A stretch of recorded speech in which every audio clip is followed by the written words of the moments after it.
Taking a career break sounds so amazing, and it is, until you are on the beach about to order your next cocktail and then you're getting stressed about your finances. I've been there. This is a video that would have helped me so much before taking my career break. I'll walk you through how I financially prepared, so what helped me, what didn't help me, and just things that I should have been aware of that maybe at the time I wasn't. It's how I manage the financial side because I'm an accountant. It's so important to talk about, and it's how I still enjoy myself. And please don't worry about taking notes. I have created a free checklist for you. The link's in my description. Okay, this is not a gap year. This is real life, rent, bills, expenses. Even with your savings, you will still stress if you do not plan ahead. This isn't about being rich at all. It's just about being realistic. I cannot stress enough how important this is. If you actually want to enjoy your break and do what you plan to do, then please do not overlook your finances. Definitely don't do that thing where you just avoid looking at your bank statement. So before even taking my break, I made sure that I had an emergency fund in place. For me, my break is 6 months, so I wanted to make sure that I was covered for 6 months, assuming that I brought in no more income. I needed to know that I could then still pay my monthly expenses. And those are the things that you literally just cannot get away from. So, mortgages, bills, etc.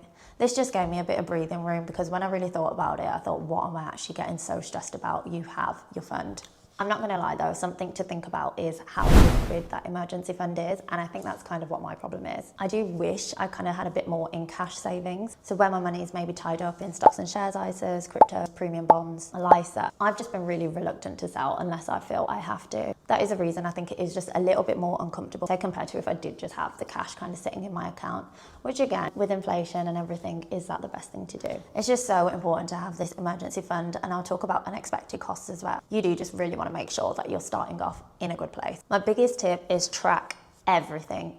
I've been tracking all of my income and expenses since 2018. Yes, I'm an accountant and I'm kind of very used to Excel and spreadsheets, and that's just how I operate. Linked in the description below is my finance tracker, so it's there for you. I would start immediately, even well ahead of your career break, just so you get the hang of it and kind of can see how much you need each month. I've been using this very same spreadsheet. I live in it. It helped me save for my wedding, my career break, just everything. Make sure you know all of your income, so from any extra bits that you do, passive income, referral payments, any kind of small earnings. Later on in this video, actually, I'll be giving you tips for how you can actually potentially increase your earnings while you're on your career break, so that might be helpful. If you wanted to know what I'm doing for extra income on my break, watch this video. With your income, if you do have extra sources, keep it realistic. Side hustle, that type of income, speaking from experience, can typically be so unpredictable. You just do not want to be setting yourself up to fail. So when planning for my break, I made sure to factor in only income that I had earned and knew was definitely coming in. And this then just really helped me plan. And then anything else has just been a real bonus. Then the other and arguably most important side of the equation, your outgoings. List and be aware of all of your outgoings, monthly, annual, any extra costs. I definitely underestimated my friend's birthday presents, but that's okay. We are all 30 this year though. Yeah, any self-assessment, tax deadline, any subscriptions, memberships, just all of it. And then if you do have children, nursery costs and things like that, super expensive, and you just, of course, need to factor that in.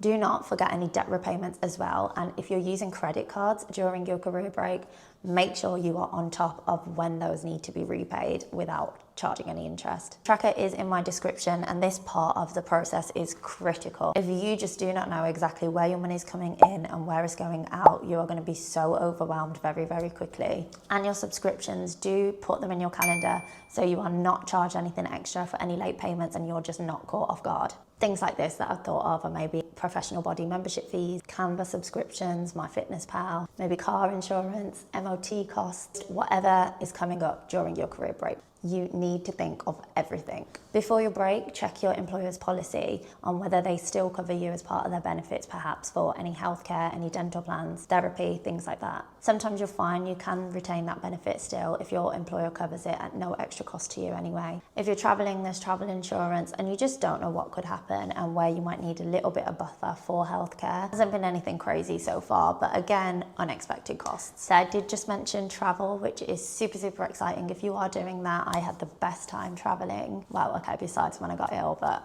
the best time overall. Unless you're, say, a travel blogger, you will probably need money aside as well on top of that emergency fund to then cover this. Also need a buffer if you wanted to, set up a limited company like I have. You're going to be going out, doing all of these fun things, just budget for it. Maybe you want to buy new clothes. I don't know. Look, think of everything.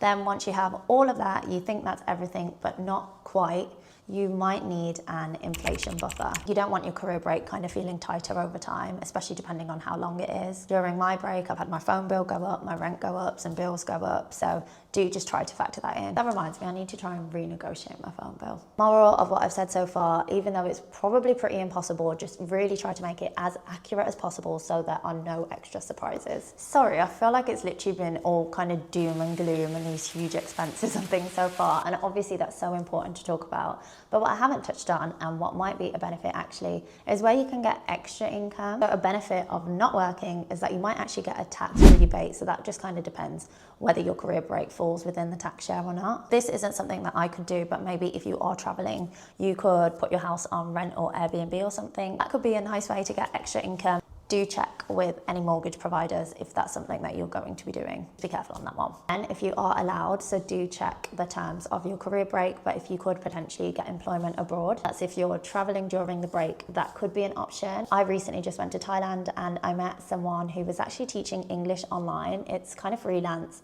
and it seemed like a really good way just to make that extra income. Also use this time, as I have with digital products and other ways to make money online, so do watch my full video to see how I've managed to fund a bit of my break. Then this one's a real long shot, but I just thought I'd say, if you are going on a break and perhaps you're not actually interested in going back afterwards, then maybe your employer does potentially offer voluntary redundancy. I just wanted to just throw that out there just in case you hadn't thought about it and it was an option. Now, this is where I wanted to make you aware of a few things that you just really might have overlooked. This one actually almost got me, to be honest. Probably shouldn't admit that as an accountant. So unpaid career breaks will affect your pension in some way or other. When you're not earning a salary, you won't be contributing into your pension scheme, and neither will your employer. The other huge thing to know is then there will be a loss of national insurance contributions. This might then reduce your state pension entitlement. The impact of this could be very different for me versus you. Some employers might actually let you continue your contributions during a career break. Others might offer the option for you to buy back any lost pension once you return. You could potentially as well make voluntary contributions on your own, so there's definitely options here. This is an area I'd really recommend speaking to a financial advisor about. Luckily for you, my sister is one. I will put her details in the description, so that's Jay Daluel, and shout out to her. Another huge thing to consider, and this affected me actually, is whether you are in a year or so or in the near future looking to buy a house and perhaps get a mortgage. A career break can actually really complicate that. Lenders, of course, want to see that you have a steady income for X amount of years. Taking a career break could then affect your chances of approval or just getting the best rate. If a mortgage is high on your agenda, then really think about a career break. Whether it's just a timing as to whether you should do it now or maybe after your mortgage is approved, you just kind of need to plan a little bit differently. Don't then as well forget about any money you could potentially be leaving on the table. I wanted to personally make sure that I didn't miss out on the £1,000 bonus from the government for my lifer. I planned ahead and made sure that money was out of my emergency fund. Long-term plans don't pause because you're on a break. Okay, now, what was sad is that I did actually have to stop my direct debit payments into my stocks and shares ISA. It's fine, I'll live. And now one of the final things that I did want to say, and maybe I've left this kind of late in the video, but I do just want to really acknowledge that I am and do recognise that I am privileged to be able to take this break. I'm married, there's a shared safety net. I have really thought about savings for years before I was even going to take my career break. I am an accountant by background. That being said, I do still think it can be possible, perhaps maybe even a shorter break than 6 months, or you might hopefully be in a position where you just can. Maybe you have your own support system as well that might be willing to help. Really depending on your circumstances, it is different for everyone. I'm on my break and I'm still using my finance spreadsheet all of the time. It took me a while not to get kind of crazy and obsessive about things and just really paranoid about my spending, but that's been under control for years now, thank God. And I can just kind of have a bit of fun. Being really restrictive, it can make you more conscious, less likely to spend, add a lot of stress, and it's just less fun. Leave yourself some fun money and just enjoy yourself. So if you are thinking about a career break, that is amazing. I'm sure it will be so transformative for you. I've literally just quit my job. That wasn't the plan, but things just happen. If you are thinking about it, I'm so glad that you're here. You can start planning from literally right now. Even if your break is not for a year or so, small things really do add up. Even though I have had the odd few kind of financial surprises, I'm still so glad I've done my career break. So I really hope this video hasn't actually put you off. Hope it's actually just made you think it's doable, but just given you kind of all the practicalities behind it. If it has, then do give this video a like. I'm keen to hear your thoughts. So any more tips or anything, just comment below. I wonder if an option as well to really help out is if you're renting, to maybe move back home if possible, in with your family. I don't know, I just thought of that. As mentioned, grab that free checklist. It will just really start helping you plan right now. It's in the description. I do also offer a free one-to-one discovery calls. If you did think I could help you with something, do book that in. Next on my YouTube list, if you need help resigning, I've got you. Bye for now.